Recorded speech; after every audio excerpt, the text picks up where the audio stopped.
I want you to listen to this, and this is from Boxing Social YouTube channel. I'm going to put the link right down below in the description box. This is just a little snippet.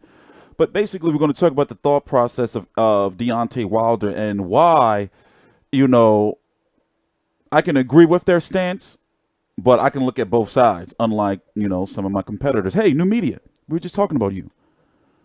I'm TstreeT Controversy. This is TstreeT Controversy Live. Let's listen to this and talk about it. Please subscribe. I don't believe that Top Rank made that deal solely on the power of Fury. They did it so that they could have a Wilder on their side, which is not happening either. Wilder is not for sale. If there's a fight he wants or needs, maybe on a one-off we'll do a promotion, but we're not going to give a multi-fight deal to someone who we worked 10 years to, as a team, bring Deontay to where he is. So Deontay is free on a fight-by-fight basis. If a deal were to come up, for example, for Deontay to fight on ESPN or even Anthony Joshua on DAZN, you would not be averse to certainly looking at that offer and seeing if that offer makes sense for him on a fight-by-fight. Sure, we would listen to anything. We have loyalty to the people who got us there.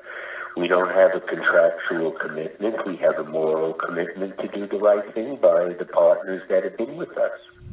And that's some real shit.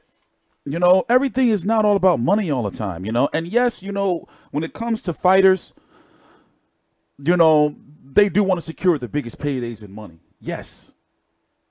But we've learned years and years and years that boxing is a dirty business. Wilder and his team, they're loyal to Showtime because Al Heyman is loyal to Showtime, more so PBC and the Showtime Alliance along with Fox. Anthony Joshua with the $50 million, it was the same situation. Even though the money was there, whether you want to believe it or not, yes, there was an offer. Whether they fucked up by saying it was a contract, that's their issue. But come on, boxing media know it. Hardcore boxing fans know it.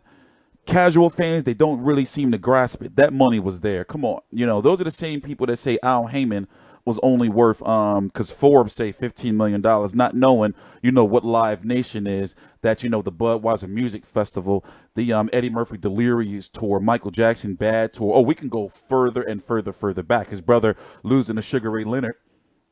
Bobby, where's Bobby Heyman? So, to say that man can't come up with $50 million along with Showtime or BT or wherever it was going to come from, the money was there. But because of Anthony Joshua's contract with Sky Sports, he could not take it. Something similar happened where Kovalev and Adonis Stevenson went to a purse bid. It was somewhat unprecedented where a unified champion was ordered to fight another champion in another sanctioning body, or the WBC had ordered Adonis Stevenson to fight Kovalev. Kovalev couldn't take the fight because he had a contract with Showtime, and if they would have lost the purse bid, likely main events in Kovalev's side, then the fight could have ended up on Showtime, or would have very likely ended up on Showtime or free PBC TV, therefore violating the terms of his HBO contract, meaning Kovalev. So that's why I say networks are promoters in their own right, because they can stop fights and say, no, we won't televise that. Or if you take that fight, we're going to sue you and your contract can be voided and blah, blah, blah, blah, blah. Wilder is a network. He is a network free agent. The same thing with all Al Heyman fighters, right? Unless it was Showtime, Floyd Mayweather. They float between PBC and Showtime. PBC free TV, whether it's Fox, FS1, Bounce TV, as it stands right now, or, on Showtime, the network. They are loyal. However, when that money's being thrown, lots and lots of money, and when you need those big fights, you got to look at the other side of the street. I understand where Finkel is coming from, because they're saying, he's saying, basically, from my understanding, from what I'm getting from it, is that they signed Tyson Fury not really because of Fury. That's pretty much what he's saying. Not really because of him, but they know that Wilder wants him and that they'll have more bargaining chips hiring him. Signing him, and therefore they're going to try to use that as leverage to say, Deontay Wilder, here, we'll come over here to fight Fury. We got Dylan. Now they're going to probably have Dylan Whyte too. Okay, we got Fury. Going to have Dylan Whyte. You come over here and sign a multi-fight deal with us. We'll give you a build-up fight whoever you want, pretty much. Then you fight Fury. Then you fight Dylan Whyte, you know. But Finkel is saying, yo, we're not going like with that. But how does Deontay Wilder feel? Because that side, Finkel's side, Al Heyman, Steven Espinoza, and PBC on Fox or whoever, they got to give Wilder some bread. They got to make sure, like, listen, like, we're going to take care of you. Because he can lose. Like, the way the boxing business is, you can lose any fight. You know? And that money don't be guaranteed. Like, look at the Canelo deal. A lot of people are talking, like, what if Canelo go on a 2-fight losing streak? That money's not guaranteed. It's not like, yep, you got this 365 now. You know? So, I see both sides. You know, I see the Wilder argument. I see, you know, the top rank is like, listen, you know, they did kill the fight, though, because if they just say, wow, to come over with a 1-fight deal, you know, fight Fury, then you can go back to wherever you want. But they just signed Fury. They want to make sure they, you know, benefit off that. They want to get his name known over here, then, you know, go for a big fight, then calm down a little bit, you know, fight a, you know, like, that's the business, man. That's the business. That is the business.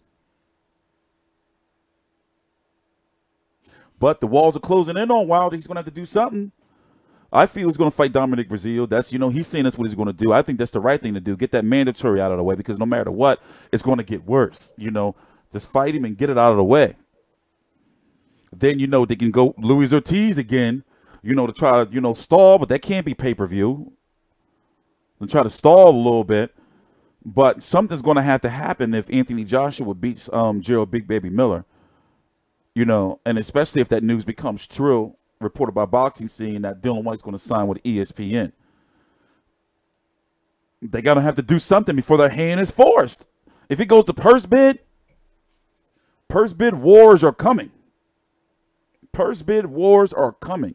And then what happens is whoever wins the purse bid has full control of the promotion. And will Wilder or somebody drop their belt? I don't think so. So eventually they're going to have to get a deal done. And they are playing some deep chess between Top Rank, The Zone, and PBC. Right now, on paper, is looking like PBC is losing, because the way the fighters are, like, surrounding them politically. But that's probably too over a lot of your heads. You know? I'm TstreeT Controversy. This is TstreeT Controversy Live with FightView360.com. Please subscribe.